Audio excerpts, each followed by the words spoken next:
హల్లెలూయా యేసు ప్రభున్ ఎల్లరు స్తుతించుడి. వల్లభుని చర్యలను తిలకించి స్తుతించుడి. మూడవ వచనం ప్రవక్తైన యెషయా 62వ అధ్యాయము అందరం కలిసి 3వ వచనాన్ని చూద్దాం. నీవు యెహోవా చేతిలో భూషణ కిరీటముగాను నీ దేవుని చేతిలో రాజకీయ మకుటముగాను పొందువు. దేవుని లేఖన భాగం దీవించి ఆస్వాదించగా.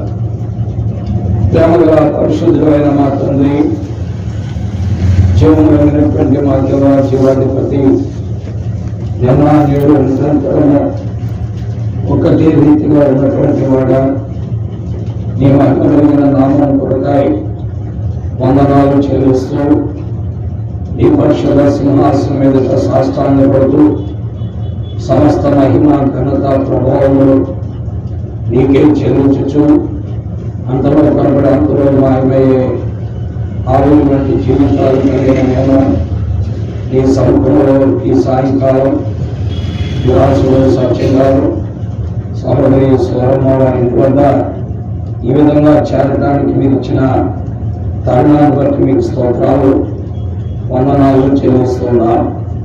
తండ్రి చదవబడిన లేఖనము యెషయా 42వ అధ్యాయం 3వ వచనాన్ని చదివి ఉంటుండగా మీరే మాతో ఉండి మమ్మల్ని బలపరిచి నడిపించి ఈ నామకరణత కూడా ఆయుపరిచి ఈ కార్యములను జరిగించి మహిమ పొందమని ప్రార్థిస్తున్నాం.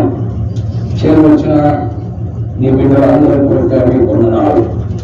ఈ కృష్ణపేట గోడగూడెం ప్రాంతంలో నివసిస్తున్న కుటుంబాలన్నింటి కొరక మీకు వందనాలు. నిన్ను ఎరిగిన వారిని బట్టి నీకు వందనాలు. నిన్ను ఎరిగిన వారిని బట్టి నీకు వందనాలు. నిన్ను ఎరిగిన వారిని నిన్ను వెంబడించుచున్న వారిని బట్టి వందనాలు. నిన్ను ఎరిగిన వారిలో నిన్ను వెంబడించిన వారిని బట్టి కూడా నీ పాదములకు వస్తున్నాం.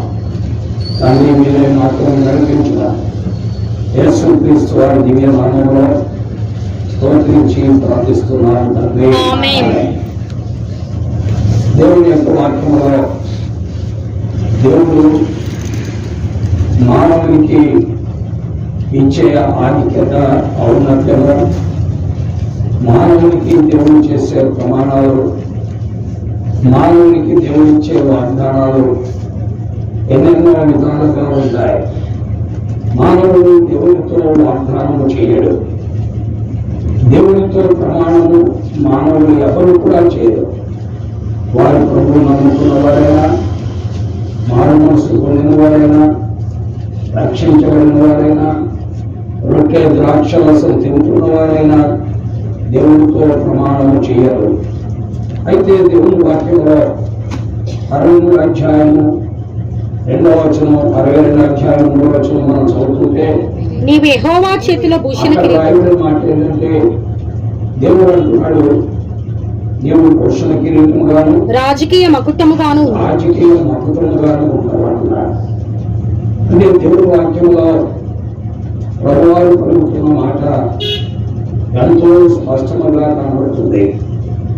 అనగా మానవుని దేవుని చేతిలో మరి ఎంతో విలువైన వ్యక్తిగా భూషణ కిరీటముగా చేయాలని, దేవుని చేతిలో రాజకీయ మకుటముగా చేయాలని మానవుని విషయమై దేవుడు ఆలోచిస్తుంటే, మానవుడు తన జీవితంలో పనికి మారిన జీవితాన్ని కలిగి పనికి మారిన జీవితంతో పరిగెడుతూ సంకుచితమైన బుద్ధితో, అజ్ఞానంతో కూడిన సంగతులతో, అవివేకంతో కూడిన సంగతులతో, తుచ్చమైన అభిలాషలతో మానవ జీవితంలో పరిగెత్తుతున్నట్లుగా మనం చూస్తున్నాం.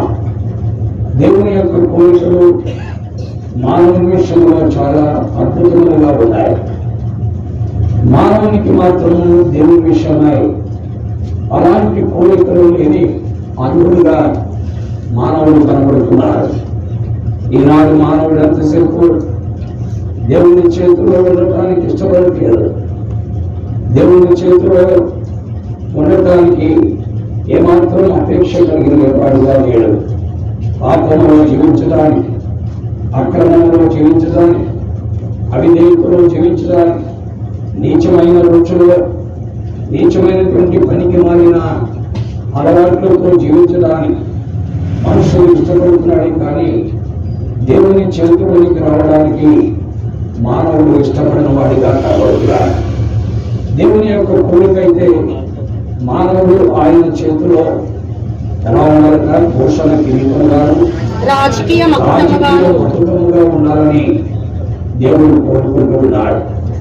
పిల్లలు, మానవుని యొక్క స్వభావమే అలాంటి స్వభావం. దేవుని చేతిలో ఉండనటువంటి స్వభావం. దేవుడు మానవుని తన స్వరూపమందు తన పోలిక చొప్పున నిర్మించి మానవుని యొక్క నాస్యకాలంలో జీవవాయువును వదులు ద్వారా నరుని జీవాత్మగా జీవింపజేసినట్టుగా లేఖనాల్లో మనం చూస్తున్నాం.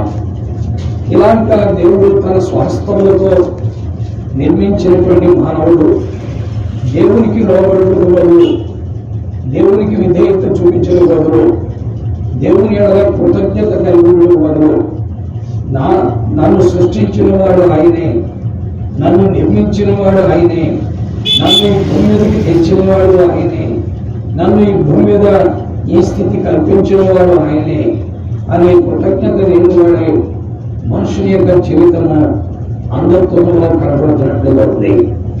ఎంతసేపు మానవ జీవితంలో దేవుని గురించిన ఆలోచన మానవునికి లేదు.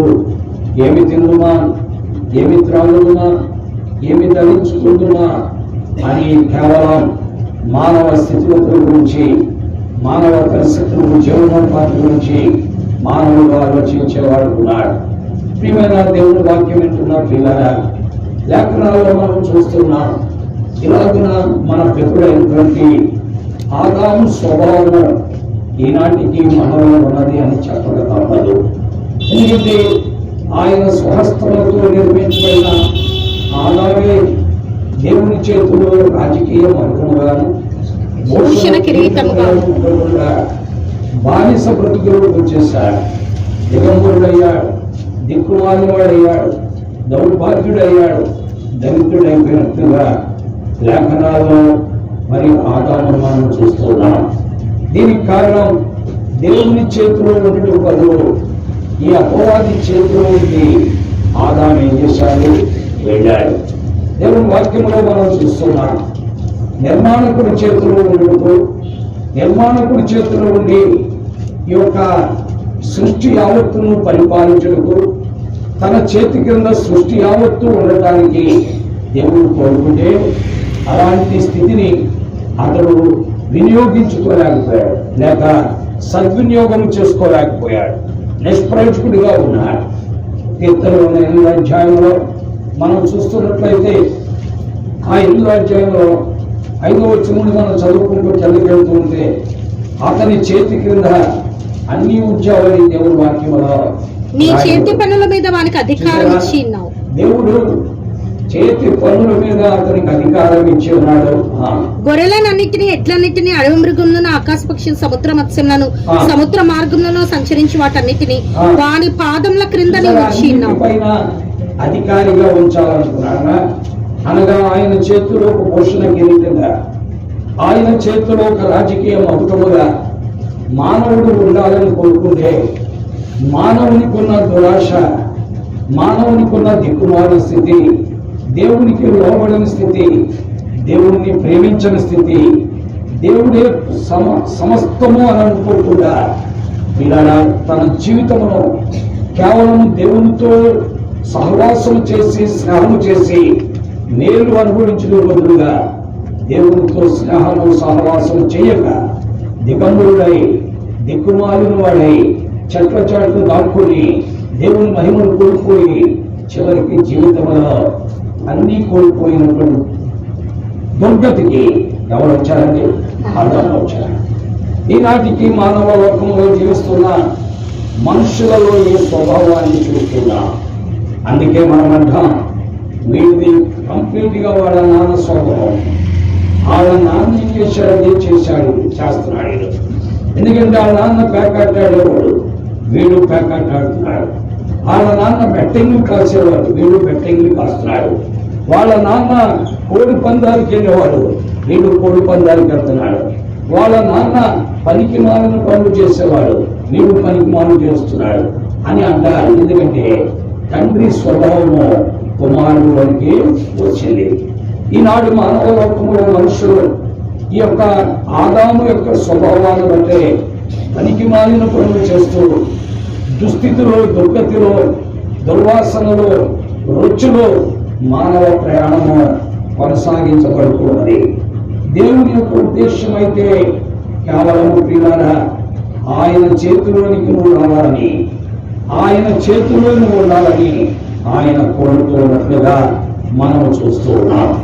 ప్రియమైన దేవుని వాక్యం వింటున్న ప్రియులారా గ్రహిద్దాం. దేవుడు కోరుకునేది ఒకటైతే నీవు అపేక్షించి పరుగులెత్తేది మరొకటి అయిపోతుంది. దేవుడు కోరుకునేది ఒకటైతే నీవు అపేక్షించి అభిలషించి పరుగులెత్తుతూ నిష్ప్రయోజనము దాని కొరకాయి, నిష్ఫలమైన దాని కొరకాయి, నీకు క్షమాన్ని కలుగు చేయని దాని కొరకాయి నువ్వు పరుగులెత్తున్నట్టుగా మనం దేవుని వాక్యంలో మనం చూస్తున్నాం. ప్రియమైన స్నేహితులారా, లేఖనాల్లో మనం గమనిస్తున్న సత్యాలు చాలా విలువైనటువంటి. దేవుడు కోరుకుంటున్నది ఈనాడు మానవ లోకంలో చూస్తున్న మనుషుని ఆయన దగ్గరికి తీసుకురావాలి, ఆయన చేతిలోనికి మరలా మానవుడిని తీసుకురావాలి. మానవుడు పాడైపోయిన మానవుడిని, చెడిపోయినటువంటి మానవ జాతిని, దుర్గతిలో ఉన్న మానవ జాతిని, వ్యసనాలకు బానిసైపోయిన మానవ జాతిని, పాపములో కొట్టుమిట్లాడుతున్న మానవ జాతిని, ఆ రకమైన దుర్గతిలో దుర్వాసనతో ఉన్న మానవ జాతిని మరలా ఆయన చేతిలోకి తీసుకోవాలని ఆయన అపేక్షిస్తూ ఉన్నారు. అందుకొరకే దేవుడు మానవుడిగా ఈ భూమి మీదకి రావాల్సి వచ్చింది. తీరారా ప్రభువైన దేవుడు ఈ భూమి మీదకి మానవుడిగా రావడానికి కారణం ఏంటంటే అదే. అందుకనే దేవుని యొక్క వాక్యంలో ప్రభువైన యేసుక్రీస్తు వారిని ఏమన్నారు అంటే దేవుని కుమారుడు అని అన్నారు. అందుకనే దేవుని వాక్యంలో మనం చూస్తుంటే ఆయన దేవుని కుమారుడిగా ఈ భూమి మీదకి వచ్చాడని లేఖనాల్లో మనం చూస్తున్నాం. స్పష్టంగా మనకు కనబడుతుంది. ఏమి రాయబడిందంటే తండ్రి అద్వితీయ కుమారుడు అని మధ్యలో వచ్చినలో మనం చూస్తున్నాం. ఎందుకంటే ఇలాగ దిక్కుమాల స్థితిలో పడిపోయిన మానవ జాతిని మరలా సమకూర్చుకుంటూ దేవుడు కుమారుడుగా ఈ లోకంలోకి వచ్చాడు. ఇలా దేవుడు కుమారుడు అయ్యాడంటే అర్థం ఏంటంటే దేవుడు పెళ్లి చేసుకున్నాడు. పెళ్లి చేసుకున్న తర్వాత అతనికి కొడుకు పుట్టాడు. ఆ కొడుకే దేవుని కుమారుడు అని అంటే నువ్వు చాలా బుద్ధిహీనుడు. దేవుడు కామ క్రోధ మతమత్సరము లేనటువంటి వాడు. దేవునిలో పాపం లేదు. దేవునికి ఇలాగా కుమారుడు అంటే దేవుడే కుమారుడిగా మారగలిగినటువంటి వాడు. అలాంటి స్థితి దైవవాక్యంలో మన లూకాసు అధ్యాయంలో మనం 33, 34, 32 వచనాలు మనం చూస్తున్నాం. లూకాసు అధ్యాయం 32, 30 వచనాల్లో ఏమన్నా ఉందంటే పుట్టబో శిశువు పరిశుద్ధుడై దేవుని కుమారుడు అనబడతాడు. ఇలా ప్రభువైన యేసుక్రీస్తు వారు దేవుని కుమారుడుగా ఈ భూమి మీదకి రావడానికి కారణం ఆ పుట్టబో శిశువు ఏమైనాడు పరిశుద్ధుడై దేవుని కుమారుడు అనబడతాడు. దేవుని వాక్యం వింటున్న పిల్లరా, దేవుని కుమారుడు అంటే దేవుడికి పెళ్ళయిందని కాదు. అసలు దేవుడికి పెళ్ళైతే వాడి దేవుడే కాదు. దేవుడికి భార్య ఉంటే వాడి దేవుడే కాదు. దేవుడు భార్యను కలిగి ఉన్నట్లయితే వాడు అసలు దేవుడే కాదు. వాడు మానవుడి కింద లెక్క. కాకపోతే మానవులందరూ వాడిని దేవుడు అన్నాడు కాబట్టి వాడి దేవుడు అయిపోయిన తప్ప వాస్తవానికి దేవుడికి భార్య ఉన్నట్లయితే వాడి దేవుడు కానే కాదు. పిల్లరా, దేవుడి కుమారుడు అంటే అర్థం ఏంటంటే ఉదాహరణకి పిచ్చుకుంటూ బిడ్డ పుట్టిందనుకోండి అదేమంటారు పిచ్చుక అని అంటాం. అలాగే కాకి బిడ్డ పుట్టిందనుకోండి ఏమంటాం కాకి అని అంటాం. అంతేగాని మన ఇష్టానుసారంగా మనం పిలవడానికి లేదు. అలాగే దేవునికి కుమారుడు, దేవుడు కుమారుడిగా దేవుని కుమారుడిగా ఈ లోకంలోకి వచ్చాడు. ఆయన యొక్క పోయిన యేసుక్రీస్తు వారు. ఆయన ఈ లోకంలోనికి అలాగే దేవుని కుమారుడుగా రావడానికి కారణం ఏంటి అంటే మానవుణ్ణి మనలా తన చేతిలోనికి తీసుకోవడానికి. తన చేతిలో నుండి జారిపోయిన మానవుడు, తన చేతిలో నుండి జారిపోయిన మానవుడు, తన చేతుల నుండి దూరం అయిపోయిన మానవుడు, తన చేతుల నుండి దూరం అయిపోయిన మానవుడిని మనలా చేర్చుకోవడానికి దేవుడు దేవుని కుమారుడుగా ఈ లోకంలోనికి వచ్చాడు. పిల్లరా, మా దేవుని వాక్యంలో మనం చూస్తున్నాం. అలాగున ఆయన శిలువలో మన కొరకు ఏమయ్యారండి? బలయ్యారు. యేసుక్రీస్తు ప్రభు దేవుని చేతిలో నుండి జారిపోయిన మానవుని మరలా దేవుని చేతిలోనికి చేర్చాలంటే మానవుని యొక్క పాపము కొరకు దేవుడు లేక దేవుని కుమారుడు శిక్ష అనుభవించవలసిన వాడుగా ఉన్నారు. అందుకే ప్రభు అయిన యేసుక్రీస్తు వారు దేవుని కుమారుడుగా ఈ లోకంలోనికి వచ్చారు. అందుకనే ఒక దినమున ఆయన తన శిష్యులను అడిగాడు, నన్ను గురించి లోకం ఏమనుకుంటుంది అని అడిగారు. అని అడిగినప్పుడు పేతురు అన్నాడు, మత్తయి సువార్త 16వ అధ్యాయం 16వ వచనంలో మనం చూస్తుంటే పేతురు ఏమన్నా అంటే నన్ను గురించి ప్రజలు ఏమనుకుంటున్నారు అని అడిగితే కొంతమంది కొంతమంది ప్రవక్త అన్నారు, కొంతమంది ఇర్మియా అన్నారు.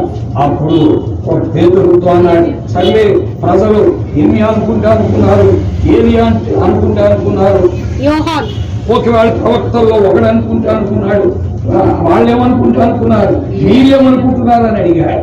అప్పుడు 16వ అధ్యాయం 16వ వచనం, నీవు సజీవుడకు దేవుని కుమారుడైన క్రీస్తు అని చెప్పాడు. ఇలా దేవుని వాక్యంలో మనం చూస్తుంటే ప్రభు అయిన యేసుక్రీస్తు వారు సజీవుడు అంటే ఆయన మరణము లేనటువంటి వాడు. మానవుని కొరకై మానవుని జారిపోయిన మానవుని మరలా చేర్చుకోవడానికి ఆయన దేవుని కుమారుడుగా ఈ లోకములోకి వచ్చాడు. కానీ ఆయన సజీవుడు. దేవుని కుమారుడు అంటే అర్థం ఏంటి? ప్రియులారా, దేవుని కుమారుడు అంటే అర్థం ఏంటంటే వాక్యంలో రాయబడి ఉంది.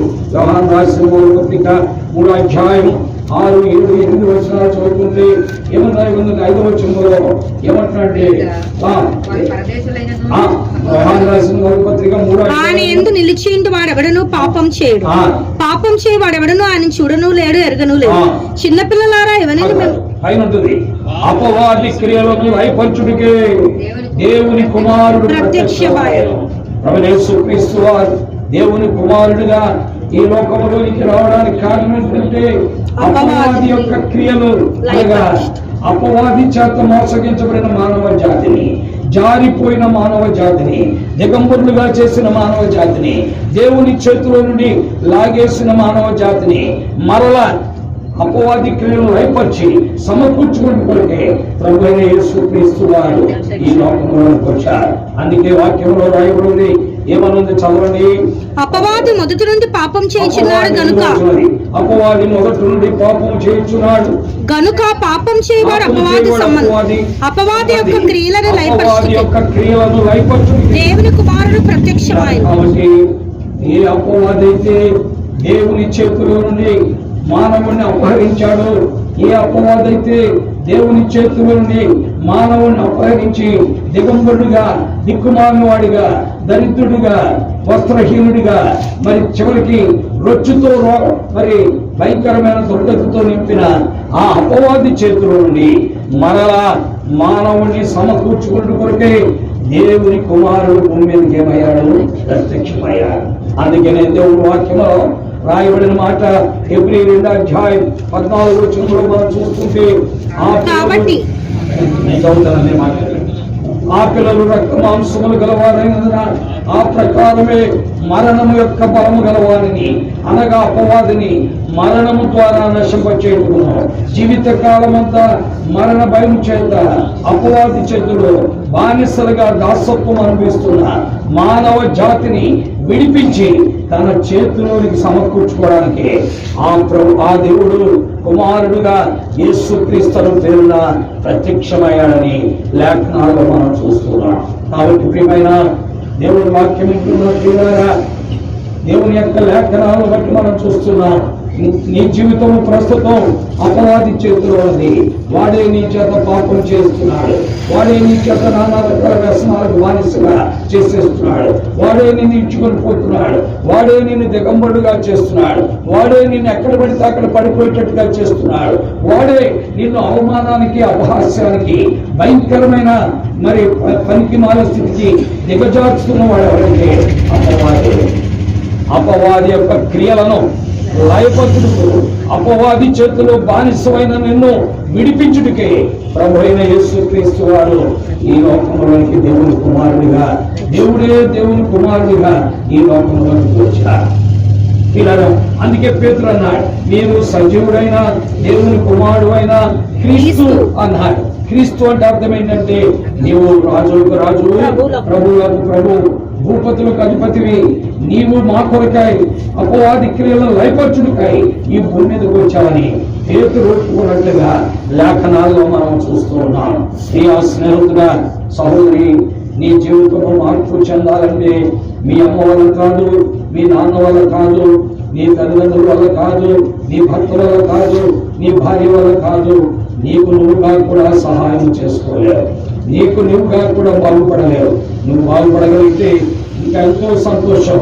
అందుకే దేవుని వాక్యంలో రాయబడింది, పురుష దేశస్థుడు తన రంగును మార్చుకోగలరా, చిత్తపుడు తన మచ్చలను మార్చుకోగలరా.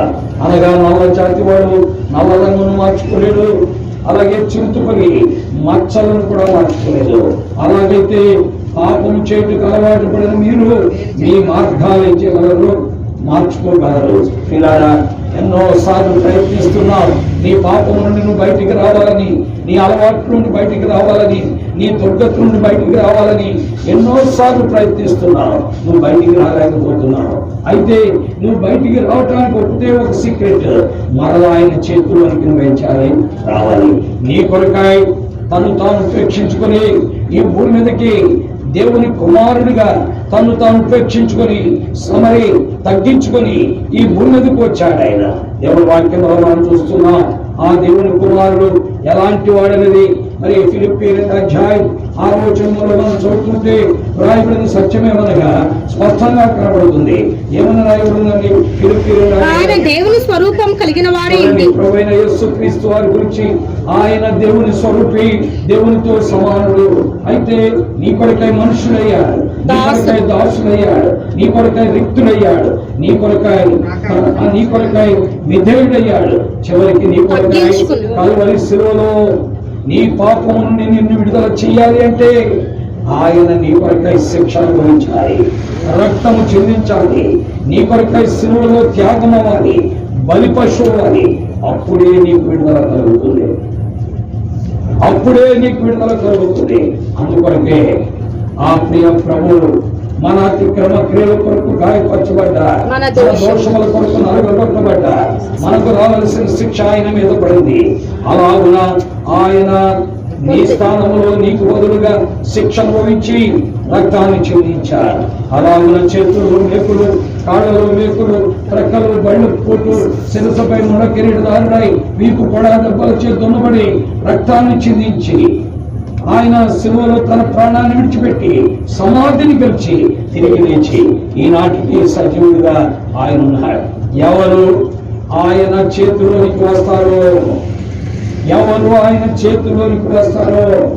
వారిని ఆయన భూషణ కిరీటముగా మారుస్తారు. ఎవరు ఆయన చేతిలోనికి వస్తారో వారిని ఆయన రాజకీయ మకుటముగా మారుస్తారు. ప్రియ స్నేహితులారా, క్రీస్తు రక్తము ద్వారా, క్రీస్తు యేసునందు నీకు మరలా కోల్పోయిన పాపములో పడిపోయి నిష్ప్రయోజకుడిగా మారిపోయిన నీ జీవితానికి మరలా భూషణ కిరీటంగా మారటానికి, మరలా రాజకీయ మకుటంగా మారటానికి క్రీస్తు ప్రభు నీ కొరకై తను తాను ఉపేక్షించుకొని భూమికి వచ్చా. ఈ రోజున నిన్ను తగ్గించుకొని నీ కులాన్ని, నీ మతాన్ని, నీ జాతిని, నీకున్నటువంటి దేన్నైనా విడిచిపెట్టుకుని నా పాపము నుండి నేను బయటికి రావాలి, ఈ దుర్వాసనలో నేను ఉండకూడదు, ఈ దుష్ట సాంగత్యములో నేను ఉండకూడదు, ఈ పనికి మాలని జీవితం నాకొద్దు, ఈ దిక్కుమాల జీవితం నాకొద్దు, ఈ దిగంబర జీవితం నాకొద్దు, అపహాస్యముతో హేళనతో కూడిన జీవితం నాకొద్దు అని నువ్వు ఆయన వైపు తిరిగినట్లయితే మరలా నీవు ఆయన చేతిలోనికి వచ్చేస్తావు. ప్రియా స్నేహితులారా, ఆలోచించుకో. బలవంతమైనది కేవలం నా ప్రభువు నాకు కావాలి, ఆయన చేతిలో నేను జారిపోవడం ద్వారానే ఇలా అయిపోయాను, ఈ దిక్కుమాల స్థితిలోకి వచ్చేసా. ఆయన చేతుల నుండి జారిపోవడం ద్వారానే దేవుడు ఎవరో తెలియని అయోమయ స్థితిలోకి వచ్చేసాను. ఈనాడు మానవునికి దేవుడు ఎవరో తెలియని అయోమయ స్థితిలో ఉన్నాడు. ఎలాగా పిల్లారా? ఎలాగంటే మీకు ఒక చిన్న ఉదాహరణ చెప్తాను. నేను సడన్ గా బస్సు ఎక్కాను, లేక నువ్వు బస్సు ఎక్కావు, ఎక్కడంతో ఒకే ఒక సీట్ ఖాళీ ఉంది, ఎండలో ఎక్కావు, వెంటనే అక్కడ కూర్చొని దేవుడికి స్తోత్రం అయ్యా అని అనుకుంటావు. అవునా కదా? ఒక సీట్ ఖాళీగా ఉన్న కూర్చొని హ్యాపీగా ఫీల్ అవుతావు. అలాగే కనుక నువ్వు బస్సు ఎక్కడంతో 100 సీట్లు ఖాళీగా ఉన్నాయనుకోండి, నువ్వేం చేస్తావు? ముందు వెనక్కి ఇక్కడ పడుకుంటే మంచిది, దాని తర్వాత 2వ సీట్లో ఉంటే మంచిదా, 3వ సీట్లో ఉంటే మంచిదా, కండక్టర్ గారు ఎక్కడ కూర్చోవాలని చెప్పాయని అంటారు. ఎందుకంటే సీట్లన్నీ ఖాళీగా ఉన్నాయి కాబట్టి ఎక్కడ కూర్చోవాలో నీకు తెలుసు. ఈరోజు మన పని కూడా అలాగే ఉంది. ఎంతమంది దేవుళ్ళు ఉంటే ఎవరికి కరెక్టో మనకు తెలియట్లా, సీట్లన్నీ ఖాళీగా ఉన్నాయి. ఎవరిని నమ్ముకోవాలో మనకు తెలియట్లా, ఎవరిని వెంబడించాలో తెలియట్లా, ఎవరిని పట్టుకోవాలో తెలియట్లా, ఎవరు కూడా వెళ్ళాలో తెలియట్లా, ఎవరు కూడా వెళ్తే మనకి ప్రాణం హాయిగా ఉంటుందో మనకి తెలియట్లా. ప్రియా స్నేహితులారా, ఒకే ఒక సీటు ఖాళీగా ఉన్నదే ప్రభు అయిన యేసుక్రీస్తు వారు. నీవు ఆయన చేతిలోనికి రాగలిగితే, నీవు ఆయన చేతిలోనికి రాగలిగితే, ఆయన చేతిలో నువ్వు ఉండగలిగితే నువ్వు మరలా ఆ ధన్యకరమైన జీవితాన్ని అనుభవిస్తావు. ఎందుకు అనవసరంగా మానవ కల్పిత పద్ధతులకు బానిసలవై మనుషులు పారంపర్య ఆచారాలకు లోబడిపోయి ఈనాడు మనుషులు పెట్టిన సంగతులకు నిన్ను అప్పగించుకొని ఆ సృష్టికర్త అయిన ఆ దేవుడిని చేతిలో నుండి బయటకు వచ్చేసి దిక్కుమాల స్థితి నీకెందుకు? మరలా దేవుడు నీ కొరకై భూమి మీదకి వచ్చాడు, నిన్ను కోరుకుంటున్నాడు. నా కుమారుడా అని ఆయన పిలుస్తున్నాడు. అందుకే ఆయన ఎవరు పిలుస్తా అంటే జ్ఞానము పోషించుచున్నది అని వాక్యంలో మనం చూస్తున్నాం. పిల్లరా, కాబట్టి నా యొద్దకు రండి అని ఆయన పిలుస్తూ ఉన్నాడు. అందుకే ఆ ప్రభువైన యేసుక్రీస్తు వారు భూమి మీదకి వచ్చి 8వ అధ్యాయం 1వ వచనంలో అంటున్నారు. ఏమంటున్నారు చదవండి. జ్ఞానము పోషించుచున్నది, జ్ఞానము లేని వారులారా జ్ఞానం ఎట్టిదైనది తెలుసుకొనుడి, బుద్ధి ఎట్టిదైనది యోచించుచు నేను శ్రేష్టమైన సంగతులు బోధించదను వినుడి. ఆ దేవుడు మేలైన మాటలు నీకు తెలియజేస్తాడు, యథార్థమైన మాటలు నీకు తెలియజేస్తాడు. ఆయన దగ్గర మూర్ఖత మరి కుటిలత లేదు, ఆయన దగ్గర దుష్టత్వం కూడా లేదు. ఇలాగున ఆ దేవుడు నిన్ను కోరుకుంటూ ఉన్నాడు. ఆలోచన చేయి. నీ జీవితం ఇప్పటికే పాడైపోయింది, ఇప్పటికే నీ భార్య బిడ్డలు ఏడుస్తూ ఉన్నారు, ఇప్పటికే నీ కుటుంబము అలజడుతూ ఉంది, ఇప్పటికే నీ కుటుంబంలో ఆర్థిక సమస్యలతో కూరుకుపోయి ఉన్నారు, ఎటు తోచని స్థితిలో ఉన్నారు. దీనంతటి కారణం దేవుని చేతిలో ఉండకుండా అపవాది చేతిలోని వెళ్ళి దిక్కుమాలి స్థితి అనుభవించడం కాదా? ఆలోచన చేద్దాం, ప్రభు తట్టు తిరుగుదాం. అందుకే ప్రభు వారు అంటున్నారు, నా ఆయన చేతిలోనికి నువ్వు రావాలి. ఆయన చేతిలోనికి నువ్వు వస్తే ఆ జ్ఞానం ఏంటో నీకు అర్థమైపోతుంది, దైవ జ్ఞానం. ఎందుకంటే దేవుని వాక్యములో రాశాడు. సామెతల గ్రంథం 4వ అధ్యాయం 9వ వచనం. ఏం రాయబడి చదవండి. సామెతల గ్రంథము 4వ అధ్యాయం 9వ వచనం. చూసారా, ఎప్పుడైతే జ్ఞానము నిన్ను పిలుస్తూ ఉంటుండగా జ్ఞానము మాట విని వివేచన మాటకు నువ్వు లోబడతావో నీవు ఆయన చేతిలో సొగసైన మాలికగా ప్రకాశమానమైన కిరీటముగా మారిపోతాడు. చూసారా, క్రీస్తు నిన్ను పిలుస్తున్నాడు. జ్ఞానము లేని వారులారా జ్ఞానం ఎట్టిదైనది తెలుసుకుని, బుద్ధిహీనులారా బుద్ధి ఎట్టిదైనది తెలుసుకుని అంటున్నాడు. ఎప్పుడైతే ఆ ప్రభువైన యేసుక్రీస్తు వారు దేవుని కుమారుడైన ఆ క్రీస్తు యొద్దకు నువ్వు వస్తావో, జ్ఞానమైన క్రీస్తుని వెంబడిస్తావో, అప్పుడు నీ జీవితం మారిపోతుంది. అప్పుడు నువ్వేమైపోతావో 4వ అధ్యాయం 9వ వచనంలో చెప్పారు. ఏమంటున్నాడు చదవండి. ఓ, అది నీకు తలకంటే భూషణ కిరీటంగా అయిపోతావు. క్రీస్తు దగ్గరికి వస్తే అందమైన మాలిక అంటే అప్పుడు ఆయన ద్వారా నీకు కిరీటం దొరుకుతుంది. ఆ క్రీస్తు ప్రభు ద్వారా నీకు దొరికే భాగ్యం అదే. కాబట్టి వాక్యంలో చూస్తున్నాం, అది నీ తలకు అందమైన మాలికగాను ప్రకాశమైన కిరీటమును నీకు ఓ దయచేయును. ప్రకాశమైన కిరీటం. పిల్లరా, పాడైపోయిన నీవు మరలా యేసు క్రీస్తు ప్రభు దగ్గరికి రాగలిగితే నీకు నీ తలకు అందమైన మాలిక, ప్రకాశమైన కిరీటము ప్రకాశమైన కిరీటం నీకు దొరుకుతుంది. ప్రభు కోరుకునేది కూడా అదే. నా చేతిలోను ఒక భూషణ కిరీటంగా, నా చేతిలోను ఒక రాజకీయ అద్భుతముగా ఉండాలని ప్రభు కోరుతున్నారు. కాబట్టి భార్యలారా, మీ భర్తలను ఆ ప్రభు చేతిలోకి తీసుకొచ్చే బాధ్యత నీదే. ప్రార్థన ద్వారా, ఆయన సన్నిధిలో కనిపెట్టడం ద్వారా. అలాగే భర్తలారా, మీ భార్యలను ప్రభు దగ్గరికి తెచ్చేది కూడా మీరే. ప్రియ స్నేహితులారా, తల్లిదండ్రులారా, మీ బిడ్డలను ప్రభు దగ్గరికి తెచ్చేది కూడా మీరే. వారు అజ్ఞాన దశలో బుద్ధిహీనులుగా బతుకుతున్నారు. ఆ ప్రభు దగ్గరికి వస్తే వారికి ఏముంటుందండి? అక్కడ రాయబడింది 4వ అధ్యాయము 9వ వచనం. అది నీ తలకు అందమైన మాలిక కట్టును, అందమైన మాలిక కట్టు. ప్రకాశమైన కిరీటమును నీకు దయచేయును. యేసుక్రీస్తు వారు జ్ఞానమైన దేవుడు నీ కొరకే ఘోషిస్తూ ఉన్నాడు. సంత వీధుల్లో, గుమ్మల్లో, పురద్వారంలో, రాజవీధులలో ఈ రోజున క్రీస్తు ప్రకటన చేస్తున్నాడు. ఏమంటున్నాడు? మానవులారా, నేనే మీకు ప్రకటించుచున్నాను అని 1వ అధ్యాయంలో మనం 20వ వచనంలో మనం చూస్తున్నాం. ఎంతో స్పష్టంగా మనం గమనిస్తున్నాం.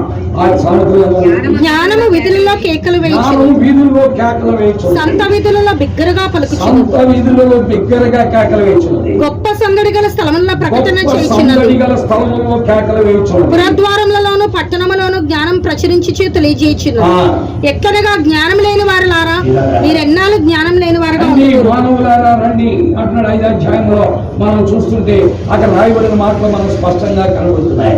ఏమంటున్నాడు? చదవండి. సామెతలు 5వ అధ్యాయం. నా మాట ఆలకించుడి, నేను చెప్పు ఉపదేశం తొలగబడి. 5వ అధ్యాయము 3, 4 వచనాలు, 12వ వచనాలు. నా కుమారుడా, నా జ్ఞానోపదేశము ఆలకింపు, వివేకం గల నా బోధకు చెవియొగ్గు, అప్పుడు నీ బుద్ధి కలిగి నడుచుకుందు. కాబట్టి నేను చెప్తున్నా, ఈ బోధన వినండి, లోబడండి, జ్ఞానము కలిగి ఉండండి. తద్వారా నీ తలకి సొగసైన మాలిక, ప్రకాశమైన కిరీటం, ప్రకాశమైన కిరీటం నీకు దొరుకుతుంది. దేవుని వాక్యం వింటున్న ప్రియ స్నేహితులారా, వాక్యం వింటున్నటువంటి పెద్దలారా, తల్లిదండ్రులారా, ప్రియమైన స్నేహితులారా, సహోదరి సహోదరులారా, ఆ ప్రభువైన యేసుక్రీస్తు ఎదురుగా నువ్వేమీ చేయలేవు. ఆయన నిన్ను కోరుకుంటుంది. ఆయన చేతిలోనికి నువ్వు మరలా రావాలని, ఆయన చేతిలో నువ్వు మరలా భూషణ కిరీటంగా ఉండాలని, ఆయన చేతిలో నువ్వు రాజకీయ మౌతులుగా ఉండాలని ఆయన పిలుస్తున్నాడు. కాబట్టి ఆలోచించు, ఆయన నిన్ను కోరుకుంటూ ఉన్నాడు. ప్రియా స్నేహితులారా, చదవండి. 4వ అధ్యాయం 1వ వచనం చదవండి. ఏం రాయబడింది? కుమారులారా, తండ్రి ఉపదేశము వినుడి, మీరు వివేకం నందునట్లు ఆలకించు. కాబట్టి దేవుని మాట వినండి, దేవుని మాటకు లోబడండి. 5వ వచనం చదవండి. ఏం రాయబడిందో? జ్ఞానము సంపాదించుకోవడము, బుద్ధి సంపాదించుకోవడం. యేసుక్రీస్తు వారిని నువ్వు సంపాదించుకోగలిగితే నీ జీవితంలో ఆయన చేతిలోకి వచ్చేస్తుంది. నీవు ఆయన చేతిలో కిరీటంగా మారిపోతావు. ప్రియా స్నేహితులను ఆలోచించుకో. ఈ 4వ అధ్యాయం అంతా గురించారు. ఈ 4వ అధ్యాయం మొత్తం అది 7వ వచనం కూడా చదవండి. ఏమి రాయబడింది? జ్ఞానము సంపాదించుకుంటే జ్ఞానం నాకు ముఖ్యాంశం. నీవు ఆయన్ని సంపాదించుకుంటే నీకు ప్రాముఖ్యమైనటువంటిది నీ సంపాదన అంతా ఆ క్రీస్తు ప్రభువును ఎప్పుడైతే నువ్వు సంపాదించుకున్నావో దేవుని చేతిలో ఒక కిరీటంగా నువ్వేమైపోతా మారిపోతా. ప్రియమైన దేవుని వాక్యం వింటున్న పిల్లారా, ఆలోచన చేయి. దేవుడు నీకు అవకాశాలు ఇస్తున్నాడు, దేవుడు నీతో మాట్లాడుతున్నాడు, దేవుడికి నువ్వు అప్పగించుకోవాల్సిన ఆవశ్యకత ఉంది. నీకు దేవుడు సమీపంగా ఉన్నాడు. నువ్వు ఆయన తృణీకరిస్తే నీకు సహాయపడిన వాడి మీద ఎవరు కూడా లేదు. నీ దిగంబరత్వంలో ఉండిపోతావు, నీ రొచ్చులో ఉండిపోతావు, నీ దుర్వాసనలో ఉండిపోతావు, నీ దుర్గతిలో ఉండిపోతావు. నిన్ను ఆదుకునేవాడు, ఆదరించేవాడు కూడా ఉండడు. కాబట్టి దేవుని వాక్య ప్రకారము ఆయన వైపు చూద్దాం. పిల్లల, ఈ జ్ఞానము అంటే ఈ దైవ జ్ఞానము ప్రభువైన యేసుక్రీస్తు వారే. ఆయన నిన్నేం చేస్తున్నాడు? తెలుస్తున్నాడు. ఒకవేళ ఇది నీకు లేదు, ఆయన అడుక్కోవాలి. ఆయన ప్రభువా నన్ను రక్షించు, నన్ను బాగు చేయి, నీ జ్ఞానము నాకు కావాలి, నేను బాగుపడాలని కోరుతున్నాను అని ప్రభు దగ్గరికి నువ్వు రావాలి. నువ్వు బాగుపడాలని నీకు ఇష్టం ఉంటే వస్తావు. చూడండి, ఈ రోజున రేషన్ ఇస్తున్నారంటే లైన్లో నిలబడిపోతున్నాను. బీప్ అని సౌండ్ రావడంతో ఎక్కడున్న వాళ్ళైనా సరే అలర్ట్ అయిపోతున్నాను. ఇది ఆ రేషన్ అనేటువంటి సౌండ్ వినపడటంతో అలర్ట్ అయిపోతున్నాం. అవునా కదా? అలాగే ఎక్కడ తిరుగుతున్న వాడైనా 31 సాయంకాలం ఇంటికి చేరిపోతున్నాడు. ఎందుకంటే ఎక్కడెక్కడో తిరుగుతున్నాడు. ఆదివారం గుడి కూడా మానేసి అక్కడెక్కడ తిరుగుతావు. ఆదివారం 31 తారీఖు సాయంకాలం మాత్రం ఇంట్లో ఉంటావు. ఎందుకు అంటే 1వ తారీఖు తెల్లవారుజామున 5కి వచ్చాడు. ఇలాంటి వాటన్నిటి కొరకై పరుగులెడుతున్నా, అపేక్షిస్తున్నా, తొందరపడుతున్నా, వాటి కొరకే ఎంతో అభిలషిస్తున్నా నీ జీవితంలో నీకు ప్రాముఖ్యమైన వాడు, నీ జీవితాన్ని కోరేవాడు, ఆయన చేతిలో నిన్ను ఉంచుకోవాలని అపేక్షిస్తున్నా దేవుని విషయమై నీకు అలాంటి కోరిక లేదా? ఆలోచించుకో. బలవంతమలేదు. ఇది మత మార్పిడి కాదు. ఇది బలవంతంగా నేను యేసు ప్రభువులో తెచ్చేది కాదు. బలవంతంగా యేసు ప్రభువు నమ్మించేది కాదు. నీకు చెప్తున్నా, ఆయన దగ్గరికి రా. ఆయన నిన్ను అపవాది చేతిలోంచి బయటికి తెచ్చి దేవుని చేతిలో ఒక కిరీటముగా మారుస్తాడని నీకు మనవి చేస్తున్నా.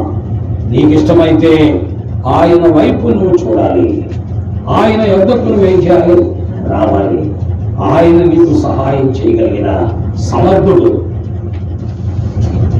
అప్పుడు నీ జీవితంలో ఒక అద్భుతమైన అనుభవాన్ని నువ్వు కలిగి ఉంటావు. ఎంతోమంది అలాంటి అనుభవాన్ని కలిగి ఉంటాను పిల్లరా. కాబట్టి ఆలోచించుకో. నిర్ణయాలు నీవే, తొందర లేదు. ప్రభువైన యేసుక్రీస్తు వారు నీకు సహాయం చేయగలిగిన సమర్థుడు. దేవుని వాక్యంలో సామెతలను 4వ అధ్యాయంలో మనం ఇంకొక మాట కూడా చూస్తాం. ఏమి రాయబడిందో చూడండి. దేవుని వాక్యంలో మనం చూడగలం. సామెతల గ్రంథం 4వ అధ్యాయంలో మనం చూసే మరొక మాట ఏంటంటే స్పష్టంగా మీకు కనబడుతుంది. చదవండి. దేవుని వాక్యంలో మనం చూడగలం. ఏమంటున్నాడు? చదవండి. అది ఆలోచిస్తే ఏం జరుగుతుంది, ఆ జ్ఞానం దగ్గరికి వస్తే ఏం జరుగుతుందో 10వ వచనం వర్షం చదువుకోవాలి. నా కుమారుడా, నీవు ఆలకించిన మాటలను అంగీకరించిన కదా. ఈ రోజున 20 సంవత్సరాలకే నీ ఫోటో పెట్టరు కదా. 30 సంవత్సరాలకే నీకు ఫ్లెక్సీ ఏర్పాటు చేయరు. 40 సంవత్సరాలకే నీకు ఫ్లెక్సీ ఏర్పాటు చేయరు. ఎందుకంటే నీవు నా మాట విని నా చేతిలోకి వస్తే నీవు దీర్ఘాయుష్ కలిగి ఉంటావు. కాబట్టి నీకు బోధించేది, నేను బోధించేవన్నీ జ్ఞాన మార్గం నీకు బోధిస్తాను. యథార్థ మార్గంలో నేను నడిపిస్తాను. నీవు నడిచినప్పుడు నీ అడుగు ఇరుకున పడదు. తోటలో నీళ్లు పోసినా నీ కాలు ఏమవుదో మడత పడదు. నువ్వు బస్ ఎక్కేటప్పుడు, కారు దిగేటప్పుడు, లారీ ఎక్కేటప్పుడు, లారీ దిగేటప్పుడు ఇప్పటి వరకు మడత పడలేదే నీ కారు. నీవు ఆయన చేతుల్లో రాజకీయ మంత్రంగా కాబట్టి నేను రన్నింగ్ ట్రైన్ ఎక్కిన రోజులు ఉన్నాయి, లారీ ఎక్కిన రోజులు ఉన్నాయి, రన్నింగ్ బస్సెస్ ఎక్కిన రోజులు ఉన్నాయి. ఇప్పుడు నేను ఒకసారి ఆలోచించుకున్నాను, తోటలో నీళ్లు పోస్తుంటే కాలు మడతపడిందంటే ప్రభువు మన ఎడల ఎంత అద్భుతమైన కార్యాలు చేశాడు. మన కూడాబడి ఎలాగొచ్చాడనేది ఆయన చేతిలోకి మనం తీసుకొని మనకి ఎంత క్షేమం కలుగు చేశాడో బాబు, మనకు అంత కృతజ్ఞతగా ఉండాలి దేవుడు అనిపిస్తుంది. ఎందుకంటే దాదాపు 10 ఏళ్ళు లారీలు ఎక్కినుంటాయి దేవుని పరిచయం. కొంతకాలం బస్సులు ఎక్కువ, కొంతకాలం రన్నింగ్ కారులో ఎంతో స్పీడ్గా దిగినవాడు. స్పీడ్గా దిగటం, వెళ్ళటం ఏదో చేశాం. ఇప్పుడు నీవు ఆయన చేతిలో ఉంటే ఏమంటున్నాడు? చదవండి. వాక్యంలో మనం చూస్తున్నాం. నీవు నడిచినప్పుడు నీ అడుగున ఇరుకను పడదు. నీవు నడిచినప్పుడు నీ అడుగు ఇరుకున పడదు. నీవు పరిగెత్తినప్పుడు నీ పాదం తొట్టిల్లదు. నీవు పరిగెత్తినప్పుడు నీ పాదం తొట్టిల్లదు. ఉపదేశం విడిచిపెట్టక దాన్ని గట్టిగా పట్టు. ఆలోచించు. ప్రభు అయిన దేవుని వైపు నువ్వు చూడు. దేవుని పైన నువ్వు ఆధారపడు. నేను జ్ఞానిని కదా నువ్వు అనుకోవద్దు. నీ స్వబుద్ధి నువ్వు ఆధారం చేసుకోవద్దు. నేను జ్ఞానిని కదా నువ్వు అనుకోవద్దు. నీ స్వబుద్ధి నువ్వు ఆధారం చేసుకోవద్దు. నీ పూర్ణ హృదయముతో యెహోవా ఆ యందు నమ్మకం ప్రభువైన యేసుక్రీస్తు వారి దగ్గరికి రా. 3 అధ్యాయం 4-5 వచనాలు చూస్తాం. దేవుని వాక్యంలో 3 అధ్యాయం 5 వచనంలో మనం చూస్తాం. నీ స్వబుద్ధిని ఆధారం చేసుకొనుక. నీవు స్వనీతిని ఆధారం చేసుకోవాలా? మనదేంటి ఆయన చెప్పొచ్చేది మనకు తెలియదా? ఇంకే చిన్నప్పటి నుంచి మన బైబిల్ ఉన్నాయి. మన పలాను ఏ గుడికి వెళ్ళినా, గుడిలో కూర్చున్నా, ఎక్కడున్నా నీవు దేవుని చేతిలోకి రాకుండా గుడికి వెళ్ళిన ఉపయోగం లేదు, బైబిల్ పట్టుకు తిరిగిన ఉపయోగం లేదు. ఒకవేళ నువ్వు ప్రసంగాలు చేసే వ్యక్తి అయినా సరే నీవు ఆయన చేతిలోకి రాకుండా ఏం చేసిన ఉపయోగం లేదు. కాబట్టి ఆలోచించుకో, నిర్ణయాలు నీవే. దేవుని వాక్యంలో మనం చూస్తున్నాం. కాబట్టి నీ స్వబుద్ధిని ఆధారం చేసుకోవచ్చు. నీ పూర్ణ హృదయంతో నీ పూర్ణ హృదయముతో నీ దేవుడని నమ్మికముంచుము. నమ్మికముంచు. నీ ప్రవర్తన అంతటి అధికారంలో ఆయన అధికారాన్ని కోరు. అప్పుడు ఆయన నీకు త్రోవ సరళం అప్పుడు నీ జీవితం బాగుపడిపోద్ది. ప్రియ స్నేహితులారా, యేసు క్రీస్తు మానవ జాతికి ఉపయోగకరమైనటువంటి వాడు, ప్రయోజనకరమైనటువంటి వాడు. ఆ ప్రయోజనకరమైనటువంటి వ్యక్తి ఉదయం లేవడంతోటి రాత్రి పడుకునేటప్పుడు, ఉదయం లేచిన తర్వాత దినమంతా నీకు గాలి ఎంత అవసరమో దానికంటే గాలిని సృష్టించిన ప్రభువైన యేసుక్రీస్తు వారు అంత అవసరం నీకు. ఆయనను అలా కలిగి ఉండాలి. ఈ సమ్మర్ వచ్చిందంటే అసలు మూడు బట్టలు తీసేస్తాము. మగవాళ్ళు అయితే ఏం చేస్తారంటే 3 బట్టలు తీసేసి కాదులు కనిపిసుకొని కూర్చుంటాడు. ఎందుకంటే అది గాలి తగలక, గాలి గాలిని పోషకాలు బట్టలు ఇస్తారు. కాబట్టి గాలి తగలకేలా ఉంటాం మనం. ఇలా మానవునికి గాలి ఎంత అవసరమో తెలుసు కదా. గాలిని సృష్టించిన దేవుడు దానికంటే 100 రెట్లు అవసరం. ఒకవేళ నువ్వు కాదనుకుంటే నష్టపోయేది నీవే. నీ ప్రభువు నిన్ను కావాలని కోరుకుంటున్నాడు. నీవు ఆయన సృష్టి, ఆయన స్వరూపం, ఆయన పోలిక. నీలో నా ఆత్మ ఆయన పెట్టిన దీపం. కాబట్టి ఆయన చేతిలోకి నువ్వు రావాలని, ఆయన చేతిలో నువ్వు ఉండాలని ఆయన కోరుకుంటున్నాడు. తద్వారా నీకు ఘనత కలుగు చేయాలని ఆయన అపేక్షిస్తున్నాడు. నీవు కనుక దానికి అప్పగించుకోకపోతే ఈ భూమి మీద నువ్వు ఎన్ని కిరీటాలు కలిగి ఉన్నా ఎందుకు పనికిరాదు. ఈ భూమి మీద ఎన్ని కిరీటాలు కలిగి ఉన్నా ఎందుకు పనికిరాదు. ఎందుకంటే కిరీటానికి బయట కనబడేది ఒకటి, లోపల ఉండేది ఒకటి. అవునా కదా? బయటికి కనబడేది ఏంటి? మెరుపులు. లోపల ఉండేది ఏంటి? కుషన్ ఉంటుంది, మెత్తగా ఉంటుంది. ఎందుకంటే చుట్టూ దానికి దెబ్బ తగలకుండా ఉంటాడు, స్కాలకి దెబ్బ తగలకుండా ఉంటాడు, ఊరికి దెబ్బ తగలకుండా ఉంటాడు. అవునా కదా? మరి లోపల ఉండేది మేలైందా, బయట ఉండేది మేలైందా? లోపల ఉండేది మేలైనది. కాబట్టి పిల్లరా, దేవుడు నీ ఆంతర్యాన్ని కోరుతున్నాడు. నీ బాహ్య జీవితం కంటే ఆయన కావాల్సింది నీ ఆంతర్యమే. నీ యొక్క జీవితం ఆయనకు అప్పగించుకోవాలని కోరుతున్నాడు. నీ హృదయం చెడిపోయినదని ఆయన తెలుసు. అందువల్ల నీ క్రియలు కూడా చెడిపోయినవని ఆయన తెలుసు. ఆయన నిన్ను బాగు చేయాలని కోరుతున్నాడు. నీకు నువ్వుగా బాగుపడలేవు అని కూడా నీకు తెలుసు, నీ దేవునికి కూడా తెలుసు. అందుకే ఆయన నిన్ను కోరుకుంటున్నాడు. రండి, నా దగ్గరికి రండి. నా దగ్గరికి మీరు రాగలిగితే మిమ్మల్ని బాగు చేయగలిగిన సమర్థత నాలోనే ఉన్నది అని ఆయన మాట్లాడుతున్నాడు. పిల్లరా, అలాగున దేవుని యొద్దకు వచ్చి బాగుపడిపోయిన వారు ఎంతో ఉన్నారు. అలాగున దేవుని దగ్గరికి వచ్చేసి ఆయన చేతిలో పోషణ కిరీటంగా మారిపోయిన వాడు ఉన్నారు. వాడు కూలి పని చేసుకునే వాడు కూడా ఉన్నారు. వాడు ఎవరిని? కూలి పని చేసుకునే వాళ్ళు దేవుని చేతిలో పోషణ కిరీటంగా మారిపోయారు. ఎవరు వారు? పేతురు. చేపలు పట్టుకునేవాడు, కోచీలు పెట్టుకునేవాడు, కూలి పని చేసుకునేవాడు. పిల్లరా, ఆ యొక్క గలలియ సముద్ర తీరాన చేపలు పట్టుకుంటూ జీవనం చేస్తూ ఉండేవాడు. అదే అతని జీవితానికి ప్రాముఖ్యం అనుకున్నాడు. దానితో మనం ఆస్తి సంపాదించుకోవచ్చు, మన డబ్బులు సంపాదించుకోవచ్చు. 3-4 అంతస్తులు వేడగట్టి పైన వాటర్ ట్యాంకు చేపలాకారంలో కట్టవచ్చు అనుకున్నాడు. పైన వాటర్ ట్యాంక్ చేప ఆకారంలో కట్టవచ్చు. అలాంటి వ్యక్తితో దేవుడు అన్నాడు, నన్ను వెంబడించబోయా, నా చేతిలో నిన్ను పోషణ కిరీటంగా చేస్తాను. నన్ను వెంబడించు, నా చేతిలో నిన్ను రాజకీయ వర్గంగా చేస్తాను. ఆయన వెంబడించాడు.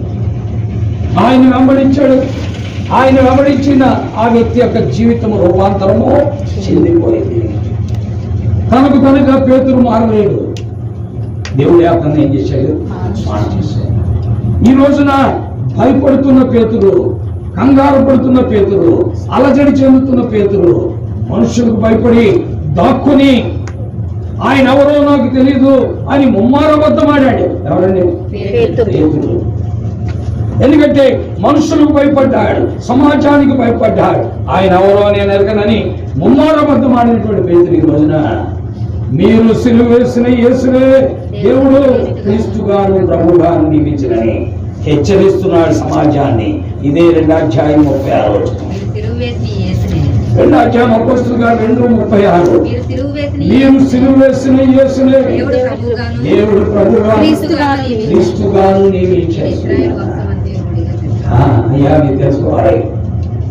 ఎందుకు చేపలు పట్టుకునేవాడు ప్రజలను శాసిస్తున్నాడు, ప్రజలను శాసిస్తున్నాడు, భయపడుతూ ఉండేటువంటి వాడు. ప్రియమైన దేవుడు వాక్యం ఏంటున్నాడు కదా, మీరు సిలువ వేసిన యేసునే దేవుడు క్రీస్తుగాను ప్రభుగా నియమించారు. అది జరిగింది. ఆయన చేతిలోకి వచ్చారు పోషణ కిరీటం.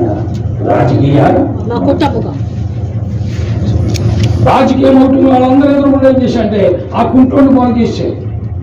వాళ్ళెదురు అయ్యా మా దగ్గర లేదు, వెండి బంగారాలు మా దగ్గర లేవు, మా దగ్గర ఉన్నది ఏంటంటే నజరేయుడైన యేసు ఉన్నాడు అని చెప్పి వాడు చేయి పట్టుకుని లేపాడు. వాడు లేచాడు, నిలిచాడు, నడిచాడు, గంతులు వేశాడు, దేవుని స్థుతించు దేవాలయంలోకి వెళ్ళిపోయాడు. వినారా, నీవు దేవుని చేతిలోనికి రావాలని దేవుని కోరుతా. ప్రియమైన సహోదరి, ప్రియమైన సహోదరుడా, యవనస్తురాలా, ఎంతకాలం నీ జీవితం పాడు చేసుకుంటా, ఎంతకాలం నీ జీవితాన్ని అక్రమానికి, అవిధేయతకు, అనాలోచనకు, దుర్వాసనకు, మరి నిష్ప్రయోజనమైన దాని కొరకై అప్పగించుకుంటా ప్రభు కోరుకుంటారు. ప్రియమైన స్నేహితులు ఎవరు ఆయనకు లోబడతారు, వారి జీవితాలు అలాగే ఉండిపోతాయి. వారు ఈ లోకంలో కూలి పని చేసుకునేవారైనా లేక పెద్ద పెద్ద ఉద్యోగులైనా సరే రాజకీయం అవుతుందా మారిపోతారు. పెద్ద ఉద్యోగ ఆయన ఉన్నాడు బైబిల్లో. ఈయనంటే చేపలు పట్టుకునేవాడు ఎవరైనా? పేతురు. మరొక ఆయన ఉన్నాడు, ఆయన డాక్టర్ గారు. ఆయన ఎవరంటే లూకా. ఆయన ఎవరంటే లూకా. చాలా పెద్ద చదువు చదివిన వాడు, వైద్య వృత్తిలో అతి ప్రావీణ్యుడు, పేరుగాంచినటువంటి వ్యక్తి. అతడు క్రీస్తు ప్రభు చేతిలోకి వచ్చేటప్పటికి రాజకీయ మతముగా ఆయన చేతిలో పోషణ కిరీటంగా మారిపోయాడు. ఆయన 2 పుస్తకాలు రాశాడు బైబిల్ గ్రంథంలో. ఒకటి లూకాసు వార్త, 2వ పుస్తకం. ఏమైనా దేవుని వాక్యం వింటున్న ప్రియులారా, నీ జీవితంలో ఇంకా నువ్వు ప్రభు చేతిలోకి రాలేదేమో, అందుకే నువ్వు దెబ్బతింటూ ఉన్నావు. ఇంకా ప్రభు చేతిలో నువ్వు లేవేమో, అందుకే నువ్వు నష్టపోతున్నావు. నీ కుటుంబం నష్టపోతుంది, నీ బిడ్డలు నష్టపోతున్నారు. నీవు ఇంకా ప్రభు చేతిలోకి రానందువల్ల నీ కుటుంబం నష్టపోతుంది, నీ బిడ్డలు నష్టపోతున్నారు, వారి ఆరోగ్యాలు పాడైపోతున్నాయి, నీ ఆరోగ్యాలు పాడైపోతున్నాయి, నీ జీవితం బాగుంటుందా. ఎన్నో రకాలైన కీడుకు గురైపోతున్నాం. ఇప్పుడు ఒక ఇంటికి వచ్చాం. మీ ఇంటికి వచ్చినప్పుడు పెద్ద హాస్పిటల్ అవుతుంది. ఒకసారి ఏమో కబుర్లు పట్టుకోవాలి, మరొకసారి ఏమో మరొకటి కనబడుతుంది, మరొకసారి మరొకటి కనబడుతుంది, ఇక మరొక హాస్పిటల్ కనబడి ఇక్కడికే వచ్చినట్టు దగ్గర ఉంటే ఎంతో మంచిది. ఆయన చేతిలోకి వచ్చే, ఆయన చేతిలో ఉండిపో. ఆయన నీకు క్షేమాన్ని, ఆశీర్వాదాన్ని ఇస్తాడు. ఆయన నేను బలపరుస్తాడు. ఆయన చేతిలోనికి రాని కుటుంబం, ఆయన చేతిలోనికి రాని వ్యక్తులు, ఆయన చేతిలోనికి రాని భార్య, భర్త, బిడ్డలు ఎప్పుడైనా జీవితంలో పరిపూర్ణతను, సంతోషాన్ని అనుభవించలేదు. కాబట్టి ఆలోచించుకొని సరైన నిర్ణయాలు చేసుకుందాం. మన యొక్క స్వబుద్ధిని కొట్టేద్దాం. మన యొక్క నేను జ్ఞానిని కదా నువ్వు అనుకోవద్దు. నీ స్వయాన్ని పక్కన పెట్టు. ఆయన చేతిలోనికి రా. దేవుడు నీకు వెలుగు చేస్తాడు. దేవుడి మాటలను మన మధ్యలో దీవించి ఆశీర్వదించి వాక్యం వినే ప్రతి వ్యక్తికి కూడా మేలు, క్షేమము ఆ పరిశుద్ధాత్మ దేవుడు చేసి మేలు కలుగుతుగా ఈ కుటుంబంలో మరి బిడ్డలకు సోదరు గారితో కొడుకులకు కూతురు కూడా అలాంటి భాగ్యాన్ని కల్పించి ఆయన చేతిలోనికి వారు వచ్చేటప్పుడు ఆయన చేతిలో వారు పోషణ కిరీటంగా రాజకీయ మార్గంగా మారిపోయినట్టుగా పరిశుద్ధాత్మ దేవుడు సహాయం చేయదు కాక ఆమేన్. ప్రార్థిస్తాను.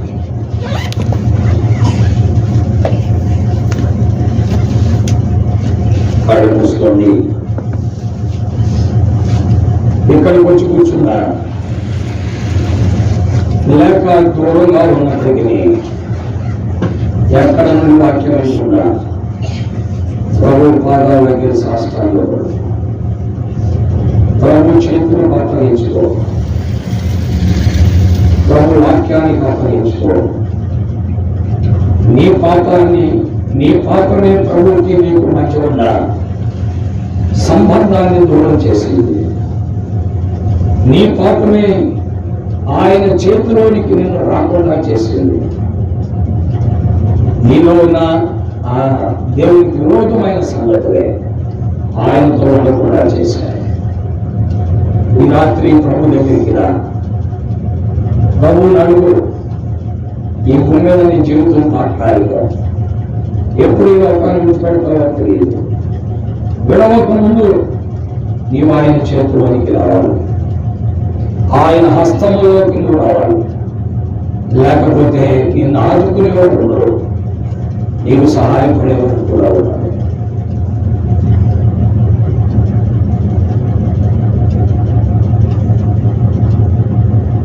ఎవరికి వారి ప్రార్థన చేస్తాం.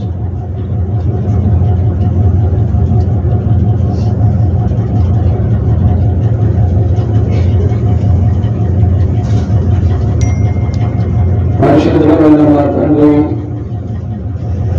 ప్రేమైనటువంటి మా కూడా ఈ ఘనమైన ఉన్నతమైన అద్వితీయ నామం కొరకై వందనములు, స్తుతులు, స్తోత్రాలు, కృతజ్ఞతాస్తుతులు చెల్లిస్తూ నీ పాదములు ఎంత సాగిలపడి నీ ఘననామాన్ని కొనియాడి గొప్ప చేయించు ఉన్నాను. ప్రియమైనటువంటి మా ప్రభువా, నీ పాదములను కోస్తున్నాం.